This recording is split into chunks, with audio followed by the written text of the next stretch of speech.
Welcome to the School of Hard Thoughts podcast. My name's Adrian Davis.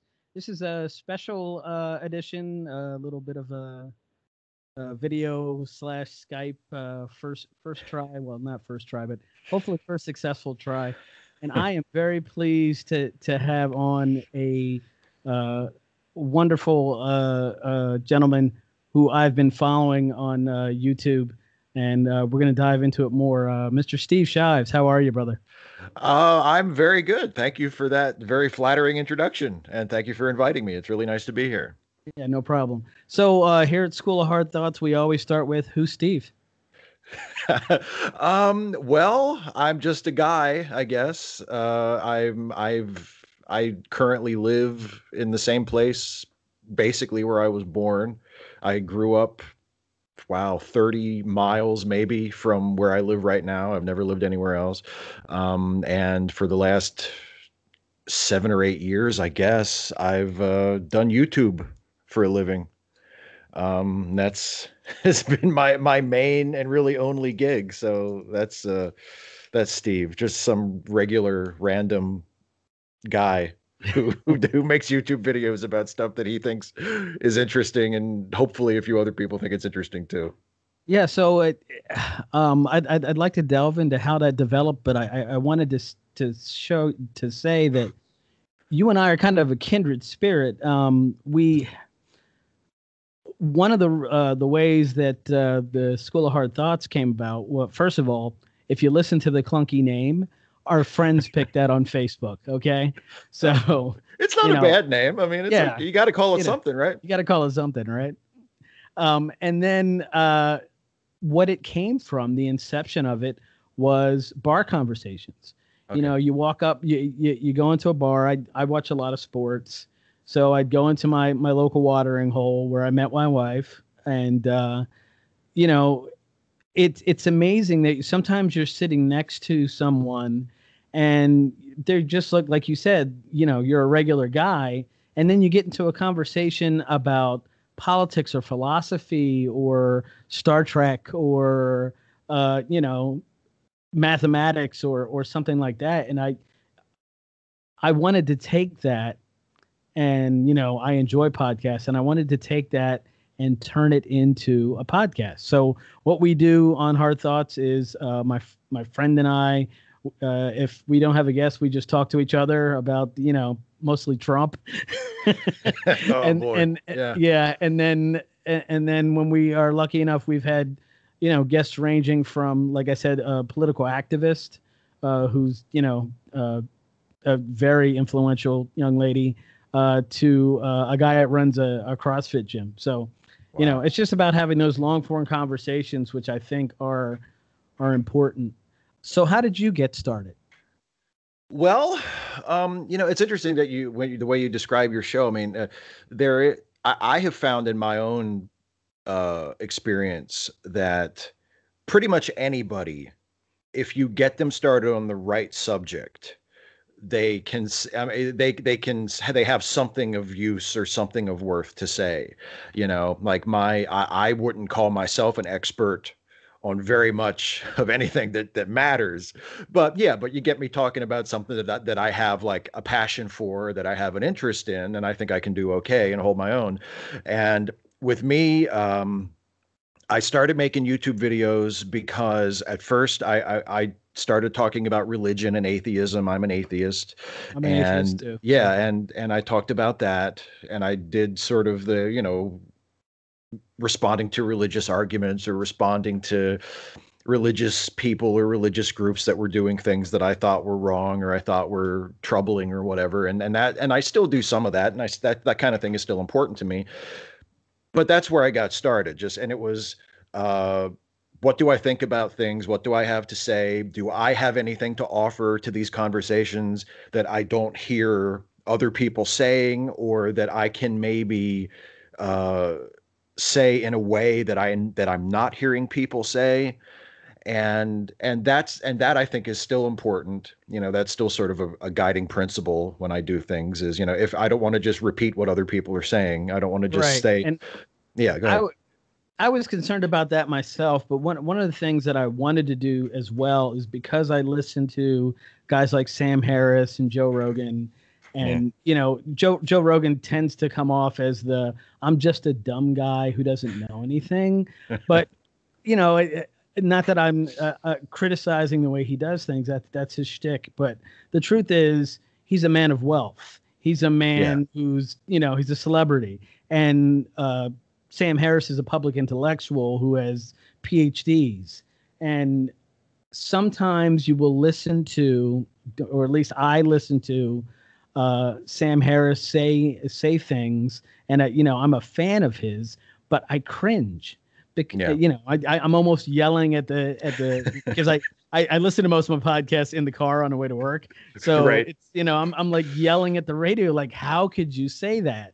And so that's what we try to do on the podcast too, because it's one of those things where it's like a clear example is, okay, Sam Harris has become a darling of the right by accident, even though he's a very liberal guy. Yeah. But it's because him and Joe and a few other guys are kind of railing against identity politics.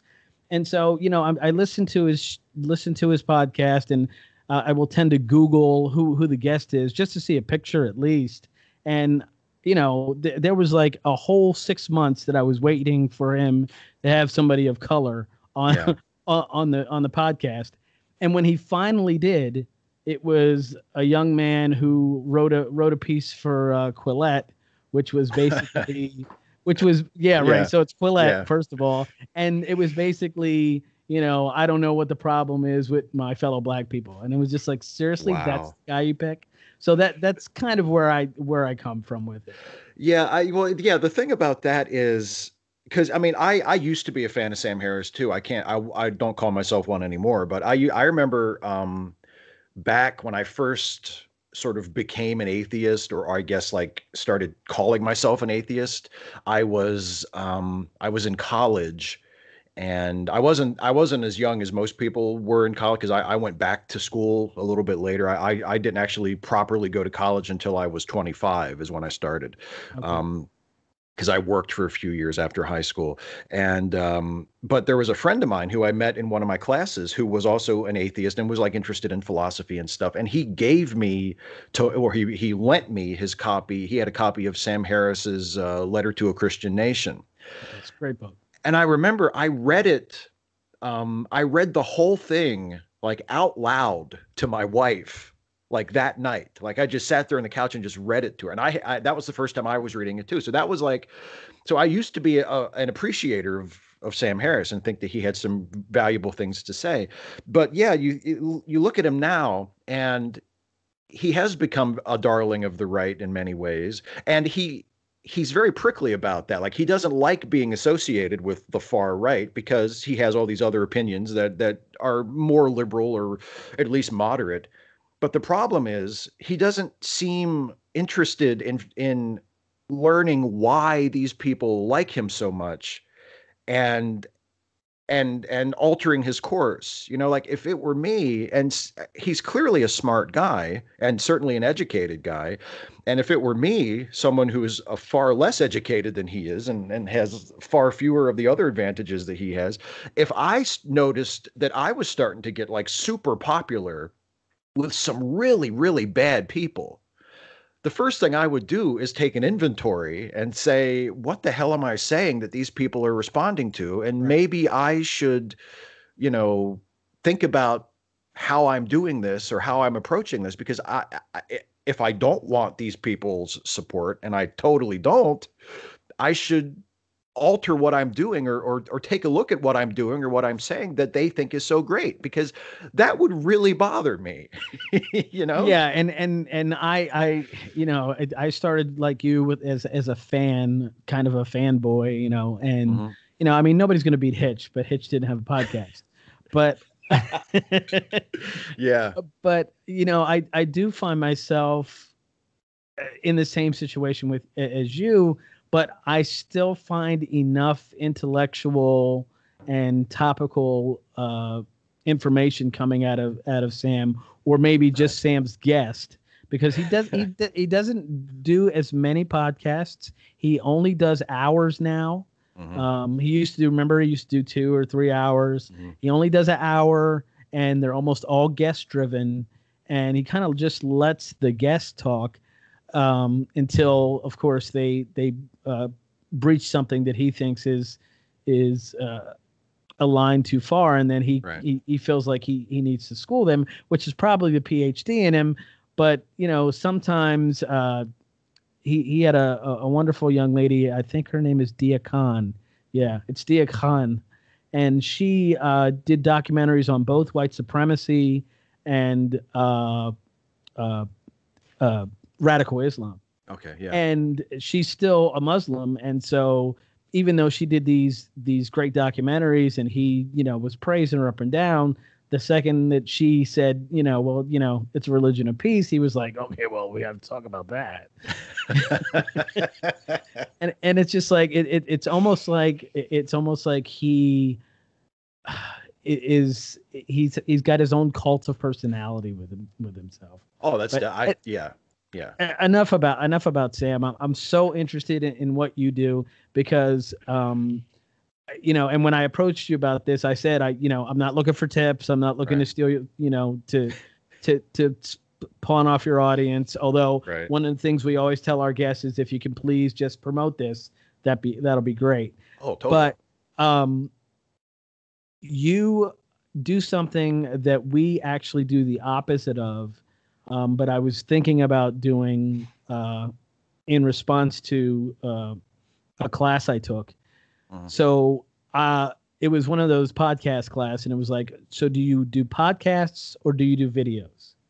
And the bottom line was you do both, but you start with good audio. So I can see you've got the blue. I don't know if it's a Yeti or not, but it's a Yeti. Yeah. I've got a Yeti, and we've got some shotgun mics because we actually record in a bar. Oh, cool. So there's some background noise, but we were able to shut that out because a musician friend said, "Hell yeah, just get shotgun mics and you'll be good to go." So, it's one of those things that we don't edit. We just kind of go off the cuff. But you tend to script your videos. And I want to talk to you, or I want you to talk about your process and why you decided to do that. And have you always done that? And what goes into scripting a video? Well, yeah, my background and my education is in writing. So I still tend to approach everything that I do first and foremost from the perspective of a writer. I remember when Andy Rooney retired from 60 Minutes, when in his last piece before he retired, he described himself. He said, I'm not a television journalist. I'm a writer who reads what he's written on TV. and that like resonated with me because I thought, yeah, that's kind of how I feel. It was like I write it, and it has to be a good piece of writing first, and then it's the video. And it's more complicated than that because I'm writing it for the video. So it's not like I'm writing it knowing I'm going to say it or perform it or present it or whatever all along. I've been interested in screenwriting since I was a teenager. So I've taken some screenwriting courses and just studied and shown and put a lot of effort and work into learning how to write specifically for the screen.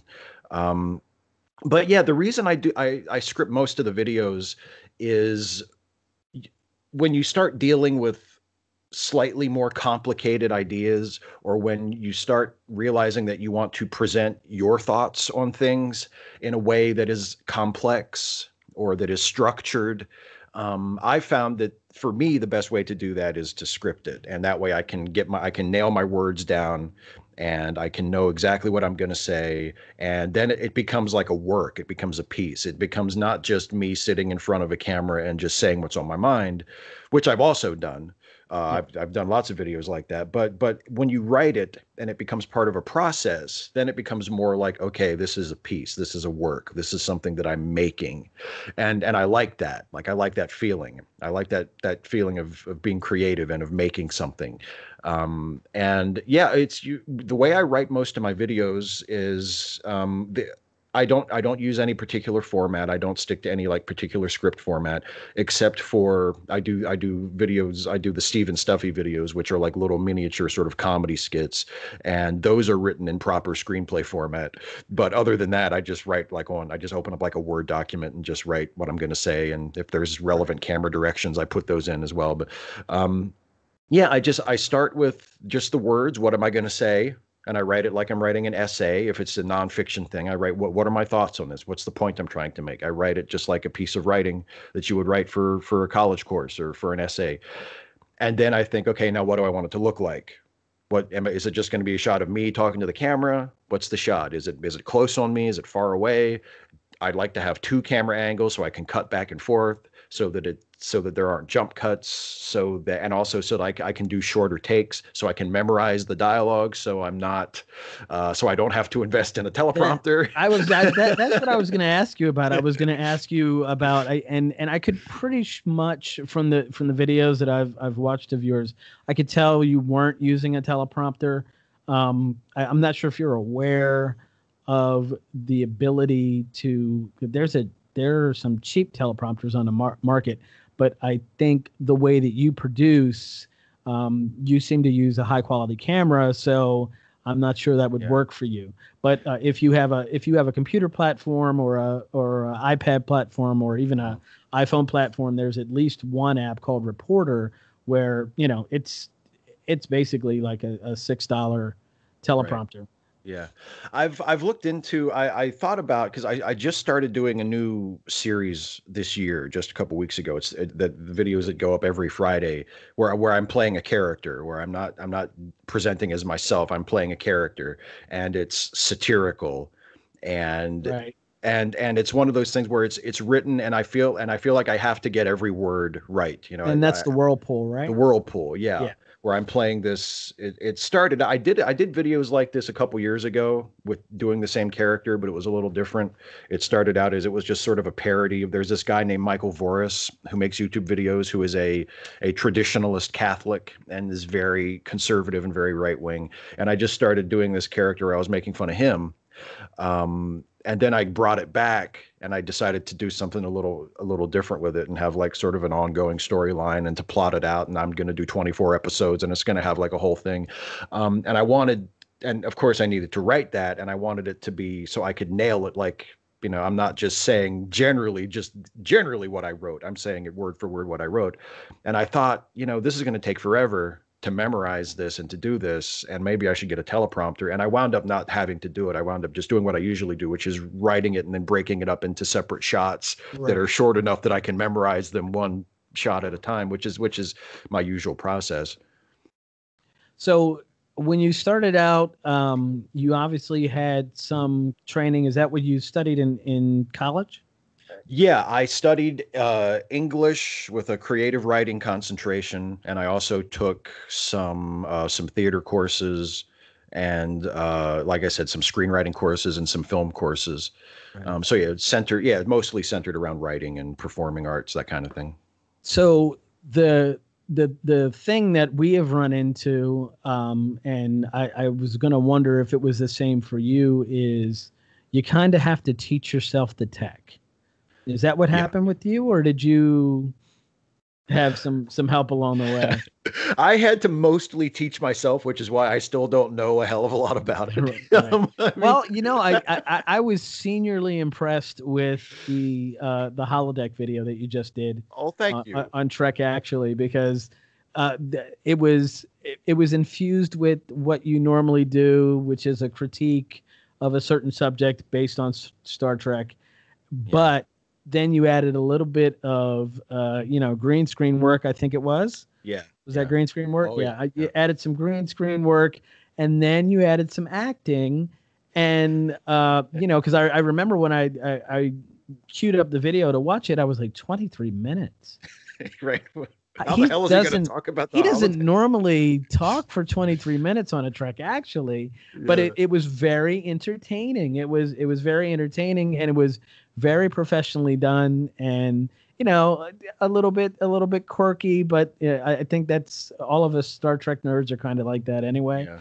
So the things that I run into, and if there's any advice that you want to give, just anybody in general, what pitfalls? Because I will tell you now, like if somebody were to ask me about podcasting, I would say find out exactly the way you want to do it. Because I bought like 3 different recording devices. Right. And I ended up using Adobe Audition, which is actually the best thing for us. Right. And then when it comes to videos, I've already have the Adobe suite, so I'm probably going to use Adobe Premiere. There's Final Cut Pro. There's all kinds of things you can record it onto a Zoom, but whatever you do the research first before you buy the equipment. Oh, exactly. Yeah, that's great advice. And find someone who is doing what you want to do, not necessarily, obviously not doing the exact thing you want to do because you want to do something on your own that's unique, but someone who has the level of production that you aspire to. Figure out what they do, figure out what their equipment is, what editing software they use, et cetera, et cetera, et cetera. And if you can afford to start there, great. If not, do some research and figure out where you need to start to sort of work your way up to that. Like when I was learning to write screenplays, the best way to learn is to read other people's screenplays.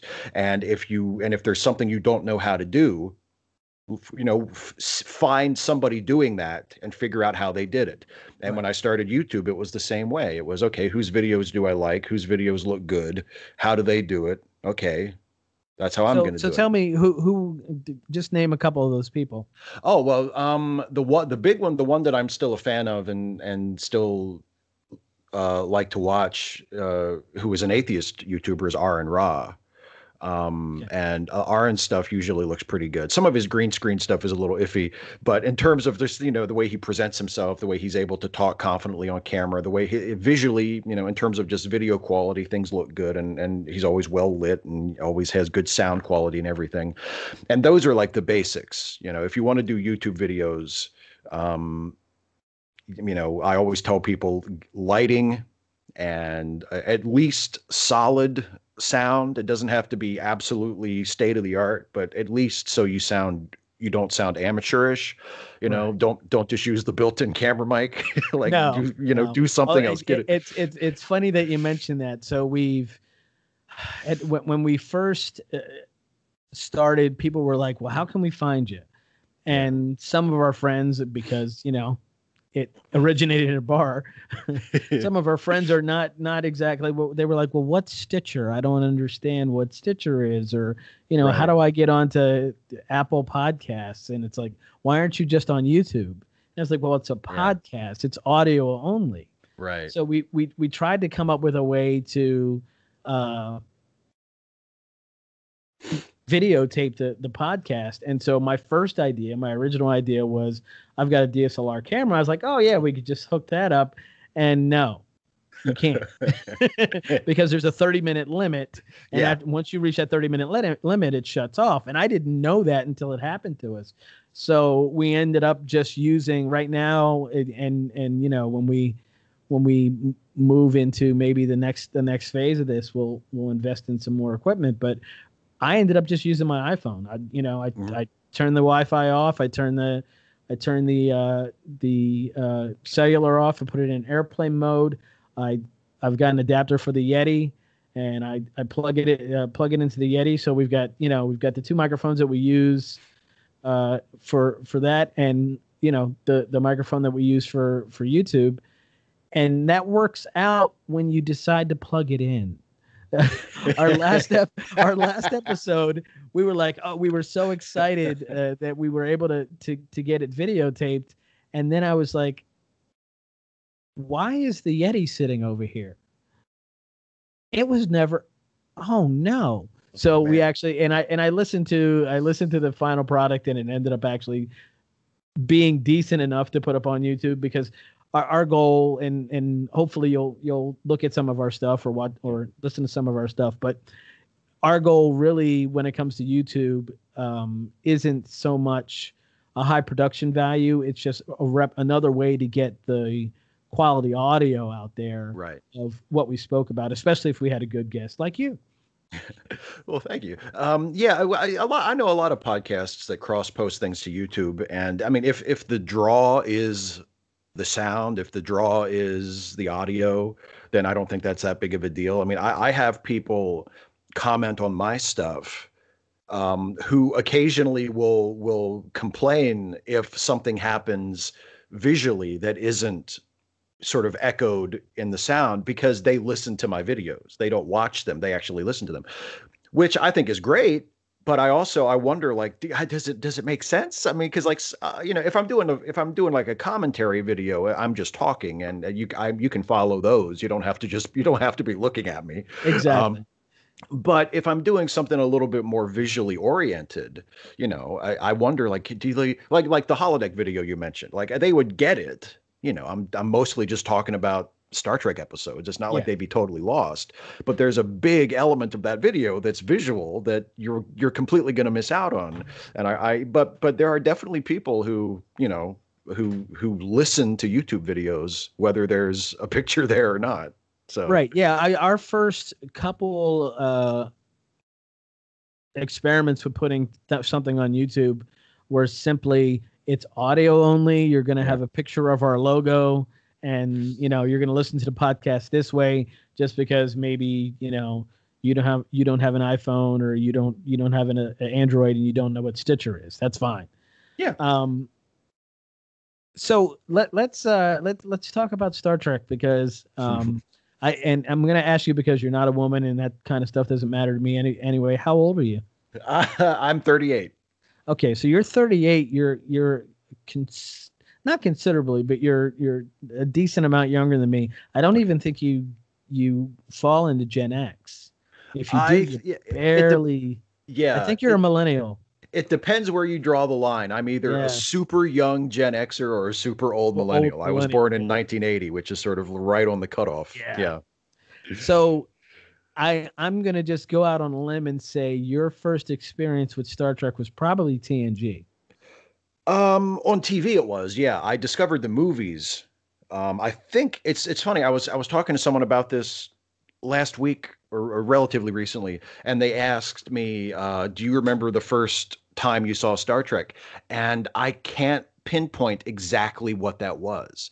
I know I was young, and it was probably one of the movies, because I was 7 when TNG started. And I remember watching that pretty much from the beginning, because my mom liked Star Trek too. And I remember when TNG came out, she was like, "Oh, we're going to watch this." And I remember getting into that, like, just, right away.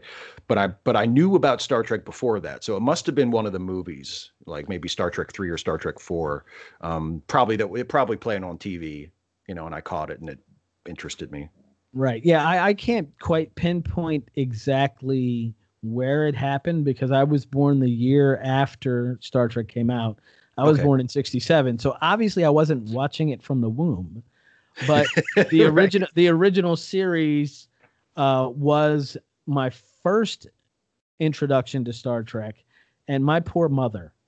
So, it's 2019, and now if you want a, Michael Burnham uniform, then you can go on StarTrek.com and get a pretty decent, replica of that. Yeah. You can buy the disco shirt, same thing with superhero movies and stuff. Totally. If you want to be, if you want to be Deadpool for Halloween, and you've got a little bit of a change, you can be almost as good as Ryan Reynolds Deadpool.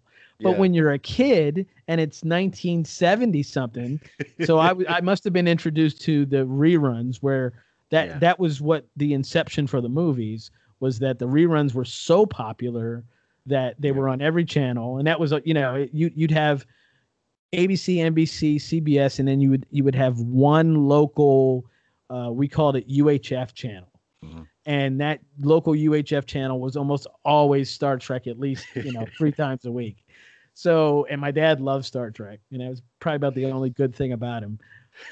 But I remember my poor mom. I would want to be Captain Kirk, and she would have to be Spock.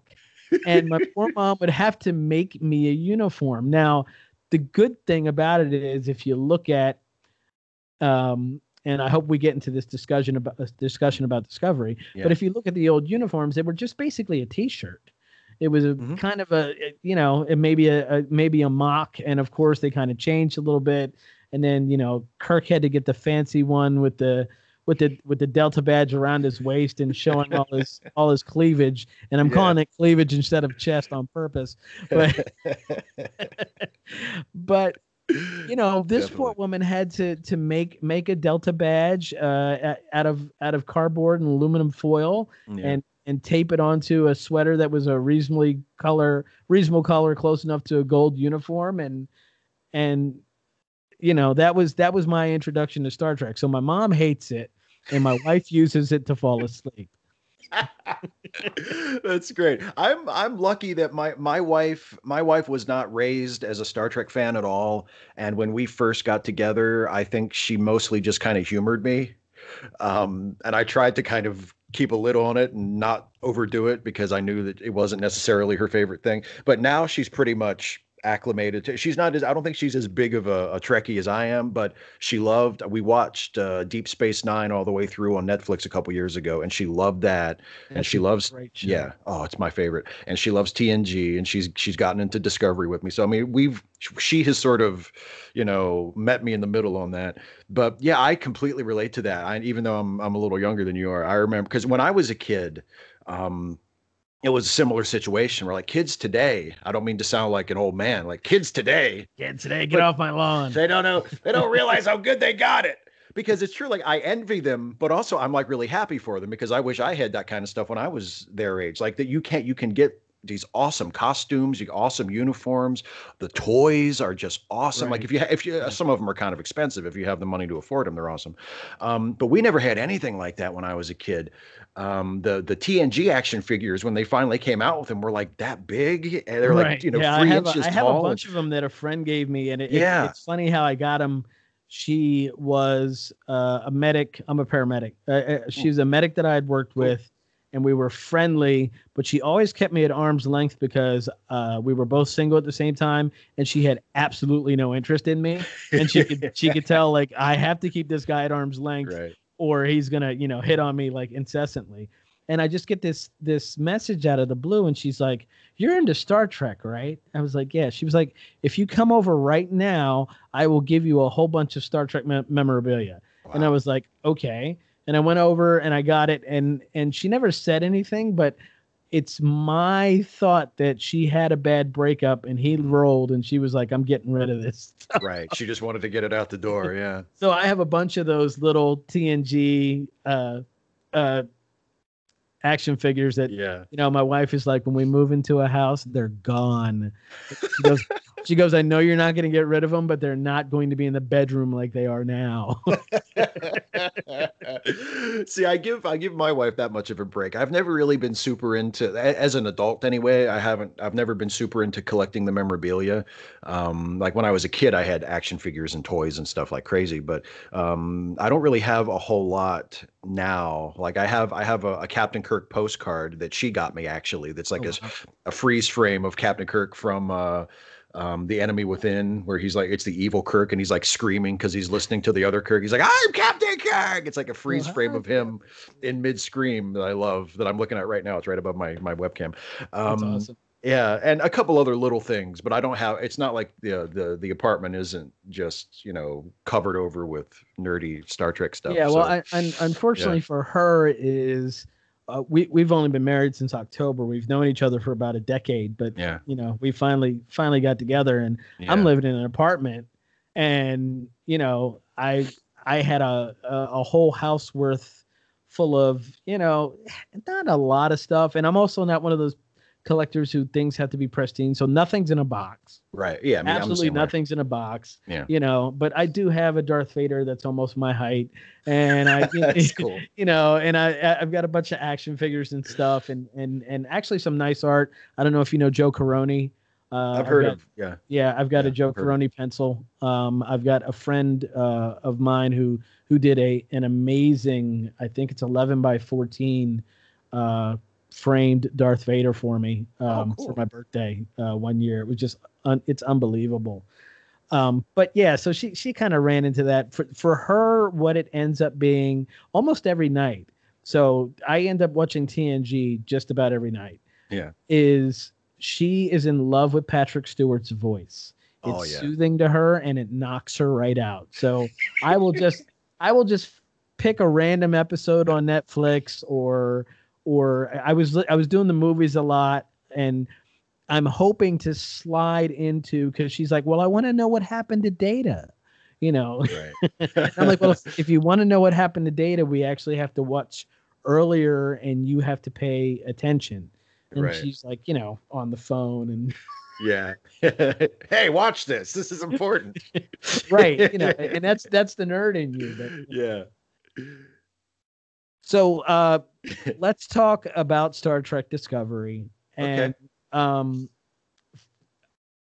first of all, do you think they released it on the 17th because yesterday was 1701? I think so, yeah. And I felt I kicked myself because I didn't realize that. And I didn't notice that until like 2 weeks ago. I And I was never like, oh realized it shit, until it comes up in my Facebook 1701. feed. Yeah. Yeah, yeah. The I was like, same oh, thing with how could I not notice that? the same thing with April 26th because I'm actually a fan of the Alien franchise. So 426 April 26th comes from LV 426 and they Oh actually yeah. have Alien Day every year, but they make a big deal about it. Like with Star Trek it's like you know, you blink and you miss it. Yeah. There's a very little bit of promotion about it, but with Alien Day, it's I think it's because about 3 years ago it corresponded with Prometheus, so they were like, Yeah. yeah, you know, this is perfect. But yeah, I normally don't notice that kind of stuff until it comes up, but I did keenly say, you know, Thursday is kind of a weird day to premiere, you know, this show, Yeah. and then I realized I think they did that on purpose. Yeah. So I want to talk about Star Trek fans. Oh boy. I love Star Trek, and I understand. I will say that when the Kelvin timeline movies came out, you know, I was reasonably upset. Okay. Not that they were coming out because I went and made sure I spent money at the box office or Yeah. on Fandango or whatever to support the franchise. Yeah. And you know, I'm just like, what is this? And the good thing for me was that they established this is not just a parallel, but an alternate timeline. But at the same time, I look at the backlash at Discovery with the fact that it's like, well, look at the screens that they don't, you know, and the buttons and the technology. It doesn't look anything like the original series looked like, and they're supposed to be before the original series. I'm like, it's 2019, dude. Right, exactly. If Gene Roddenberry had the opportunity to use, you know, CGI and those type of effects and build this type of sets that Michael Okuda built for TNG, Yeah. what do you think he would have done? Yeah, I can see I can see both sides of it. I wish people wouldn't get so upset about it because it's such a silly thing to get upset about. And to me personally, it's a silly thing to prevent you from enjoying the show. Right.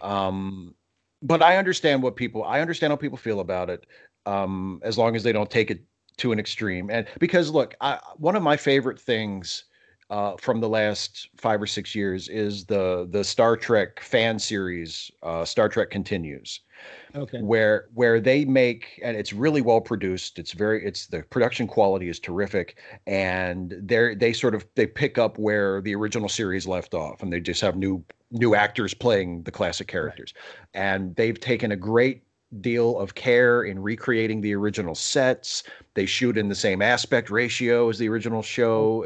And like the special effects are like what the remastered episodes are. So it's like modern special effects, but they look like the ones in the remastered original series episodes.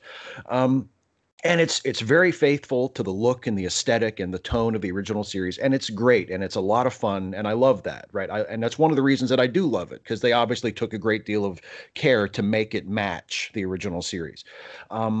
But yeah, like you say, it's 2019. It's all made up anyway. Like it's a fictional Right. show, And and I don't begrudge fan bases, especially in the internet age, I don't begrudge fan bases being critical, or I don't begrudge them being critical. I don't begrudge fan fiction. I don't begrudge people doing videos about Star Trek, obviously. Yeah. Yeah. Because the truth is, unlike previous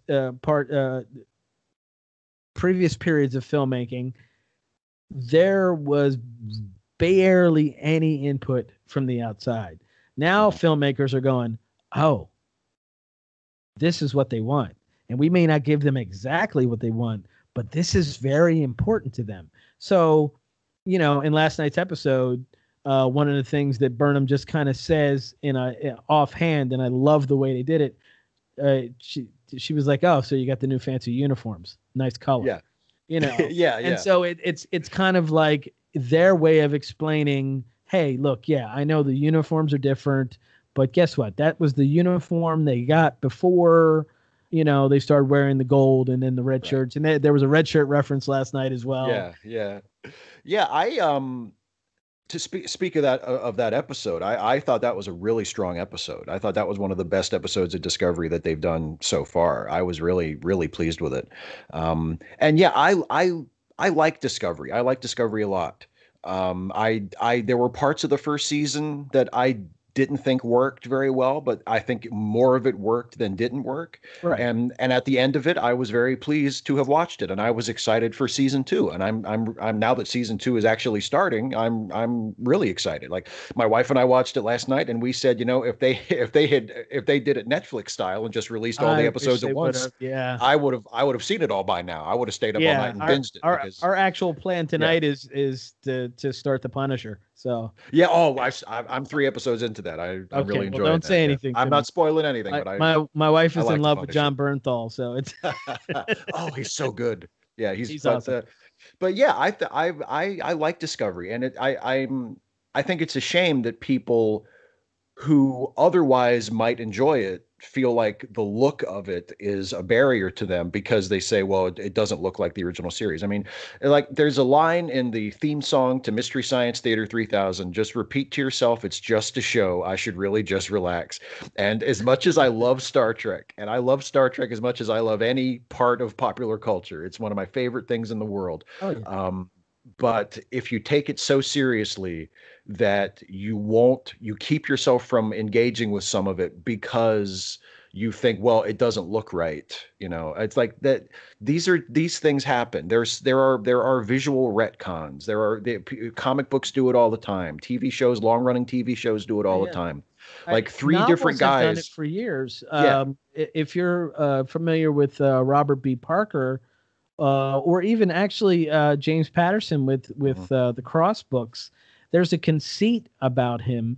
He's been writing about Alex Cross for probably 30 years now, and the guy hasn't aged. Right. And it's a conceit. It's a conceit that we know he's not going to age. He's always going to be around, late 40s, early 50s, and in that area, and that's the way it's going to be. And the same thing with Spencer for Robert B. Parker. So they've always done things like that it's, if you wanted to be super technical and critical, it doesn't work. It doesn't make sense. It's not technically correct. But like you said, it's fiction. It's entertainment, and what I used to tell other nerds and I stopped doing because I've gotten threats is that it is someone else's intellectual property. It's not yours. Right. Because one of the things that people will always argue is, this belongs to the fans, and you're taking it away from the fans. And you know what? It really doesn't. It belongs to Paramount. It belongs to CBS. It belongs to whoever the showrunner is right now. Right now it's Alex Kurtzman, and I do kind of agree he's kind of a dick, but right now he's in charge, and that first episode of the second season was amazing. So I'm just going to continue to roll with it. Yeah, there's a line to be drawn, because I believe in being critical of things. I would never say to a Star Trek fan, well, I know, right? Who would have thought? I would never say to a Star Trek fan or to a fan of anything that, you should just sit down and watch it and just enjoy it. Like, you're allowed to have opinions, you're allowed Of to not course. like it. That's fine, right? Nobody would ever say otherwise, or nobody I would ever agree with or would respect would say otherwise. Like, of course, you can have your opinions about it. But yeah, you're not entitled to having it exactly the way you want it, you Oh know? no, yeah. And Because and that's if it was the yeah. way I wanted it to be, the series would have just kind of picked up after the whatever the new series would have been. It would have picked up after Nemesis. Oh, Just sure. keep going. Yeah. Yeah, that's what I would have done too. Yeah. And I've talked to people because a lot of my circle of friends are Star Trek fans as well. And when they started the Kelvinverse movies, I remember saying, people who don't like these movies would have hated the movies I would make, because if I rebooted it and started with a new Captain Kirk, I wouldn't even have taken the trouble to connect it to the old timeline. I would have Right. just started over and said, Start it here, all over again. you Yeah. know. So I And thought, and a great example of that yeah. in one of my favorite pieces of I call art, because it's Mhm. just it blows me away, is the reimagined I think it's 2004 Battlestar Galactica. Yeah, exactly. Ron Moore. I would have done It's a that. masterpiece. It's Yeah. a masterpiece, and it has just about nothing to do with the Mormon driven stolen from Star Wars. Same Yeah. three scenes of a Cylon Raider getting destroyed. Yes, exactly. Show that lasted one season. That's a bet. Like, if I ever need money, that's a bet that I always win with nerds, because it's like, okay, how many seasons of Battlestar Galactica were there? And they're like, oh, I don't know. Well, you want to bet? There was only one. Yeah. The original. Yeah. There was only one season Yeah. of. So yeah, I think that we're in a place now where criticism is good and ideas are good, and all of I every once in a while I'll see a video. There was a young lady, and I can't even remember her name, and I'm kind of glad I don't. So I don't call her out. But her entire video, she was literally crying and screaming, on YouTube, Yeah. about how they're going to ruin Picard. They're going to what did she call it? They're going to Luke Skywalker him. So apparently she has a problem with what they did in The Last Jedi, and she Yeah. has a problem with what they have planned for Patrick Stewart. And it's just Yeah. it was horrible. I was like, I get your points, but Yeah. calm down. Yeah, it's like, yeah, like I was saying, like, I do, in a sense, I do feel bad for people who are that committed to it that it upsets them like that, because there are people who are legitimately there are people who are legitimately upset by Discovery, and I feel badly for those people because, I mean, if it's something you love and you've looked forward to a new Star Trek show, or people who didn't like the Kelvin movies and they've looked forward to new Star Trek for so many years, and the movie comes out and they just don't like it, like that's disappointing. I can feel that, like, cry. I'm a Batman fan. Okay, like, Yeah, how many crappy Batman movies did I have to sit through? yeah. So I know what who's your Batman? of the live action ones, my favorite is probably Christian Bale. Yeah, mine too. I Adam my West comes in a there are close some second, but is very different. there are some problems with the structure of Dark Knight Rises, but Yeah. Christopher Nolan can end a movie. Oh So, my like, God, that final shot of that Dark Knight final Rises is shot, amazing. yeah, it's Yeah, it's worth the entire movie. I feel It, exactly the same way. it's worth the entire movie. It's worth it's worth the worst death scene ever by a Oscar or nominated actress. Yes. With the Talia al Ghul, I was like, "Are you serious?" Yeah, And I've seen this woman act, and it's the same thing happened to Natalie Portman. So it happens. It's if the yeah, writing's bad, the writing's bad. But yeah, I'm like, I've seen you act. You can act. You're incredible, as a matter of fact. yeah. You know, and it was like, my father's legacy will be the best ever. Oh, that's it then. Yeah, I know. Like, There were there there were were There were like it's interesting because I liked Dark Knight Rises without loving it, and there are parts of it that I really liked. Right. I loved The Dark Knight. I thought The Dark Knight was just about perfect. I was not a huge fan of Batman Begins. Everybody loved Batman Begins, and I was a little Watch it disappointed again. in them. Oh, I've watched it a bunch of times. Okay. I've watched it a Well, bunch of times. then I mean, I don't hate another it. Like, suggestion is watch it with somebody who hasn't seen it. well, see, my wife Because really liked it when we saw it together. We saw it together in the theater when it came out, and she really liked it. And it was kind of disappointing to her how I didn't like it because she thought right. it was really good. And I didn't like. I don't think it's terrible. Like I'll watch it. You know what I mean? I'm not like going to be like, no, I'm never watching that movie again. Like it's fine, but it doesn't. It didn't like amaze me like it amazed a lot of other fans. But The Dark Knight just blew me away. I was like, Yeah, this is the Batman movie I never that thought I would see. it should have won an Oscar that year. It really should. Yeah, oh, I agree. I agree. I thought it was fantastic. And but again, like as we're talking about Star Trek, like it's not at all the Batman movie I would have made. Like Right. there are parts of it that are. There are parts of it that I see and I go, "Oh man, yes, absolutely." But there are other things in it that are just completely different from what I would have done if the genie granted my wish and said, "You can make a Batman movie." But I love it anyway. Like I appreciate Of course.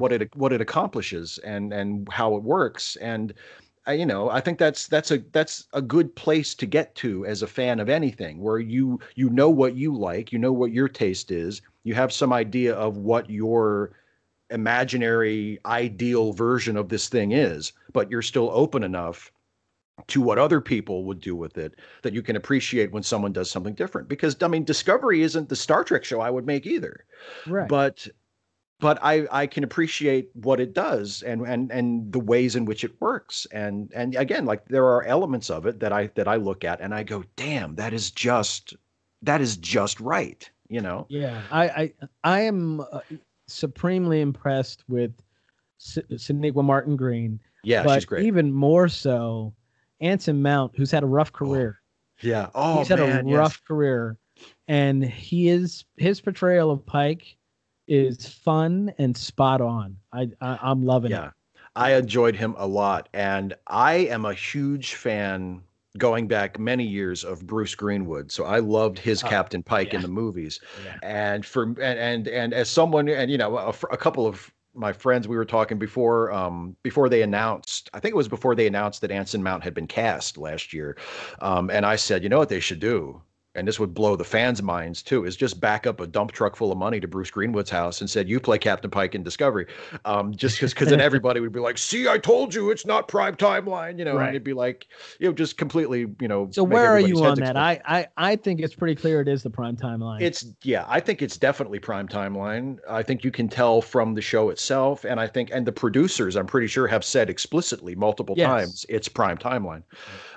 So yeah, it totally is. I mean, because by this point in the Kelvin timeline, things were way different than this. Like, and I think I'm Kirk was already wondering, captain of the Enterprise by this point. Just because Spock is involved, and they're the red signals or whatever they are. I wonder if they're going to tie the two universes together, not in a direct in a direct way, but not in a way that they change each other's paths, but so that Spock got a message back through, whatever they're going to have to use some, it's you've said in your video, some kind of plot point that they're going to have to make up some science for. Yeah, exactly. But Spock, the old Spock, is going to get a message to his young self saying that, hey, this other universe exists, and that's going to kind of tie it into a bow, and then maybe we can just get some episodes in the third season that are just about Burnham doing her thing. Before I let you go, I don't want to keep you here forever, but I did want to talk to you about new media. Okay. I think definitely what we're trying to do, and what so many people are trying to do, in an answer to the either Fox or MSNBC right versus left type of thing. And it's one of the places where Joe Rogan and I do agree. I think the future is the long form conversation. I think the future is citizen journalism. but responsible citizen Yeah. journalism. It's Yeah. like, don't just watch NBC and then say the same things they did. But Exactly. maybe actually go out into your community and interview somebody who's running for office or something. But I think that's where we're going. How do you feel about it? Oh, definitely. I agree. I mean, it's sort of it's the same um predicament that we're in with the entire internet. Whereas, like, the best part about it is that anybody can say anything they want, and the worst part about it is that anybody can say anything that they want. Right. So you have to, yeah, you the key word that in what you just said is responsibility.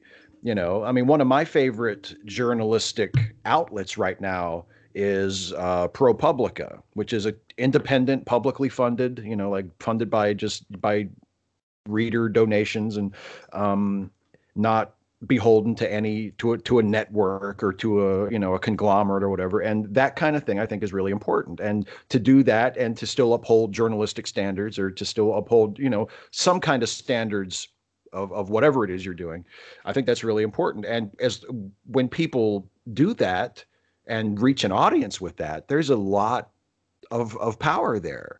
I mean, we're in a situation now where, with social media platforms and podcasts and YouTube and other sort of media sharing outlets, that people can create their own platforms and create their own shows and create their own networks and build up their own audiences like they never ever could before.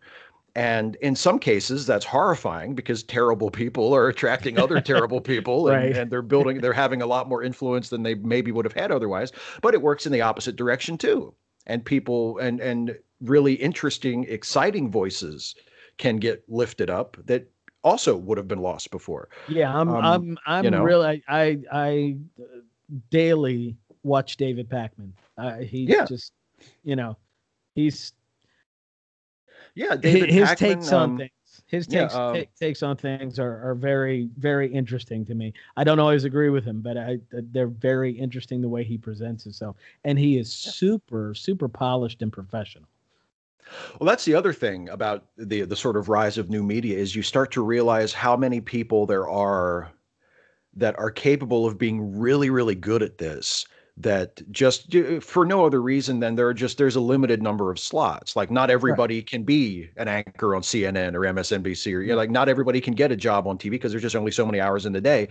But if you can start your own podcast, if you can start your own web series, and you have access to, enough resources to have a decent production value, and you yourself are skilled enough or talented enough or whatever to be good on camera or good on mic or whatever, you realize how many people are capable of doing this at a high level. And that's kind of reassuring too, because you're like, you don't have to rely on just a few outlets. And you don't necessarily, I'm not necessarily completely anti-gatekeeper, but there are definitely drawbacks to having gatekeepers in front of media, and limiting people's access. And you realize you don't have to just rely on people who have made it past the gatekeepers. You can find people on your own that are just as good Right. as And that's yeah. the magic of the internet, is it will bear itself out. If it's either going to be good or it's not going to be good. And hopefully if it's good, it gets a large following, and then people will actually hear what somebody has to say. Um, Yeah. one last thing, and then I'm going to wrap it up and let you spend some time with your wife. Okay. Um, so you're relatively young, and I think I know what my answer would be, but let's say this all dries up tomorrow. Mhm. What are you going to do? Oh my God. Um, I would probably, at first, I would probably try to make a go of it, doing something with what I've learned just from being a YouTuber. I might try to be like a photographer or a videographer. Like, because of doing this, I have some decent sound equipment and some decent video equipment, so I Right. might be able to do something with that. I mean, if we're at one point, I noticed like no less than, I think, 5 people that I graduated from high school with have photography businesses now. So it's like, maybe I could try that. I don't know. Um, but yeah, I would, if all else failed, I guess I could just bite the bullet and just go get a job somewhere. But I would like to continue to try to do things that are creative and that make use of things that I'm good at. It just so happens that the YouTube gig allows me to sort of work all the strong muscles that I have, the things that I'm good at. I can just do that, you know. As a So yeah. old as a older gentleman, I would hope that you would write Oh, whatever it definitely. is, Yeah. but definitely write. And first of all, this isn't going away for you, I don't think. So I expect a book out of you in a decade, I would within the love to write a decade. book. Um, but this has been fantastic. Thank you for being on.